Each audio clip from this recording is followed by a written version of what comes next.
जब हालात ख़राब होते हैं तो इंसान को सबसे ज़्यादा ज़रूरत उसके अपनों की पड़ती है, जिनसे वो मोहब्बत करता है। लेकिन अगर वही अपने उसकी परेशानियों का बायस बन जाएं तो ज़िंदगी बहुत मुश्किल हो जाती है।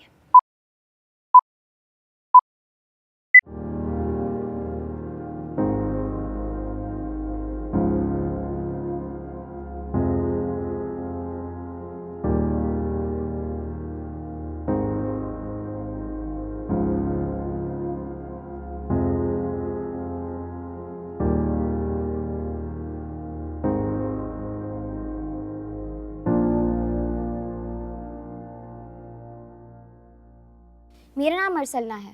मेरी उम्र 19 साल है। मैं बहुत रिजर्व रहती थी। अकेले रहना मुझे बहुत पसंद था। मेरा मोबाइल, मेरा लैपटॉप, मेरा काम मुझे बहुत बिजी रखता था। मैंने कभी ये सोचा ही नहीं कि मेरे इर्द गिर्द भी कोई परेशान हो सकता है। जब लॉकडाउन हुआ और मुझे घर में बैठना पड़ा तो मुझे एहसास हुआ कि कुछ बहुत अजीब हो रहा है। मेरे अपने ही घर में, मेरे बहुत करीब।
अरसलना और मैं एक साथ पढ़ते हैं और एक साथ ही बड़े हुए हैं। कहते हैं अल्लाह किसी को उसकी बर्दाश्त से ज़्यादा नहीं आजमाता, लेकिन अरसलना को देख के मुझे अंदाज़ा हुआ कि वो कितनी स्ट्रॉन्ग है।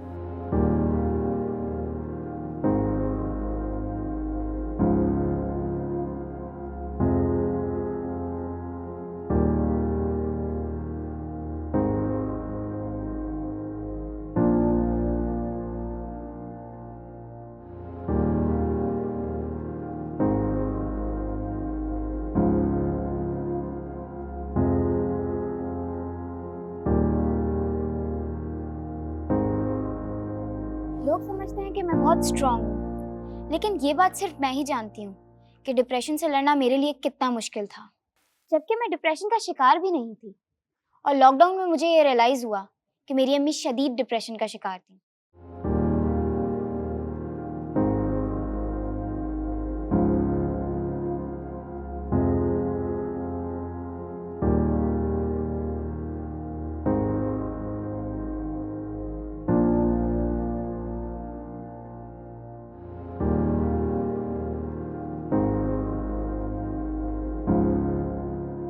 आंटी को डिप्रेशन कोई मामूली नहीं था, वो बहुत एक्सट्रीम तक जा चुका था। मुझे तो खौफ आता था कि वो अपने साथ किसी और को नुकसान ना पहुंचा दे। और शायद अरसलना भी उनको जानबूझकर इग्नोर नहीं करती थी, वो तो अपनी ज़िंदगी में बिज़ी रहती थी। लेकिन मैंने नोटिस किया कि अब उसको अम्मी की फ़िक्र रहती है और वो वाकई उनको ठीक करना चाहती थी। मुझे ऐसा लगता था कि अम्मी की इस हालत की जिम्मेदार मैं खुद हूँ। गिल्ट होता था। लॉकडाउन में हम कहीं जा भी नहीं सकते थे और अम्मी डॉक्टर का नाम सुनते ही गुस्सा हो जाती थी। उनको ऐसा लगता था कि खुदा ना ख्वास्ता हम उनको पागल समझ रहे हैं। मैं उनकी ये बातें सुन के बहुत परेशान हो जाती थी। किसी के सामने तो नहीं, लेकिन अकेले में रोती भी थी।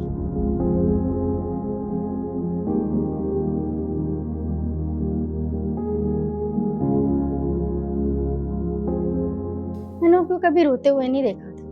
एक दिन मुझसे मिली तो कहने लगी कि उसने जब अपनी अम्मी के डिप्रेशन के बारे में इंटरनेट पे सर्च किया तो उसे इस बात का एहसास हुआ कि वो अकेली नहीं है, दुनिया में कितने लोग हैं जो परेशान हैं।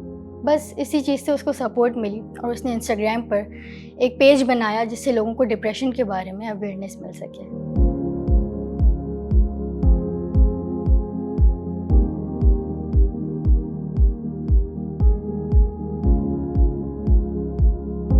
कहते हैं कि अल्लाह उसकी मदद करता है जो दूसरों की मदद करता है, और यही सोचकर मैंने वो पेज बनाया था। और मैं हैरान रह गई ये देख के कि उस पे दिन ब दिन इतने लोगों ने उसको ज्वाइन करना शुरू कर दिया।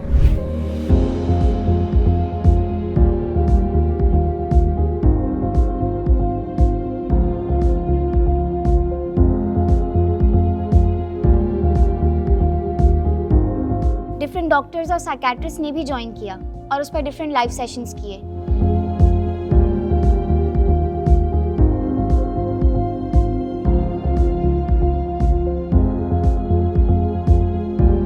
वो लाइव सेशंस मेरे लिए बहुत हेल्पफुल रहे और मैंने वो सारी बातें सीखकर अम्मी के ऊपर इम्प्लीमेंट करना शुरू की। अम्मी का सबसे बड़ा मसला ये था कि वो मानती ही नहीं थी कि वो डिप्रेशन का शिकार है, इसलिए उनका ट्रीटमेंट शुरू ही नहीं हो पा रहा था। मुझे ये रियलाइज़ हुआ कि मेरी अम्मी अकेलेपन का शिकार थी और उनका वो अकेलापन दूर करने के लिए मैंने उनके साथ और भी ज़्यादा वक्त गुजारना शुरू कर दिया। उनके साथ काम करवाती और उनको ये यकीन दिलाती कि वो अकेली नहीं है। मैंने उनको उनके कमरे से बाहर निकाला, उनको एक्सरसाइज करवाई। एक दिन मैं अचानक अरसलना के घर चली गई। मैं देखकर हैरान रह गई कि आंटी और अरसलना एक दूसरे से हंस कर बातें कर रही थी। ये एक बहुत बड़ा और पॉजिटिव चेंज था।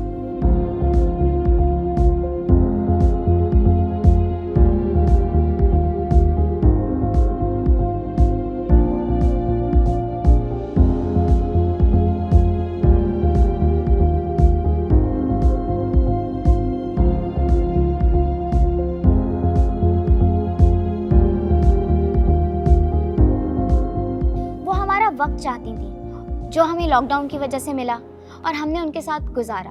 मुझे इस बात का अंदाज़ा हो गया था कि मैं खुद को एक कमरे में कैद कर अपनी माँ पर कितना बड़ा जुल्म कर रही थी। और हालात जैसे भी हों, हमें किसी को अकेले नहीं छोड़ना चाहिए, क्योंकि अकेलापन खुद एक बीमारी है।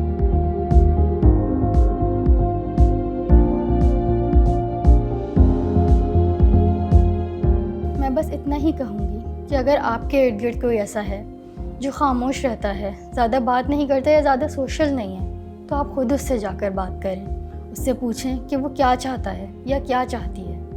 कहीं ऐसा ना हो कि वो कोई इंतहाई कदम उठा ले और आखिर में सिर्फ अफसोस ही बाकी रह जाए। अब ना मैं अपने कमरे में बंद रहती हूँ और ना अपनी अम्मी को रहने देती हूँ। वो अपनी दिल की हर बात मुझसे शेयर करती हैं और इलाज करते करते कहीं ना कहीं मुझे भी ये एहसास हुआ कि मुझे उनकी कितनी ज़रूरत थी।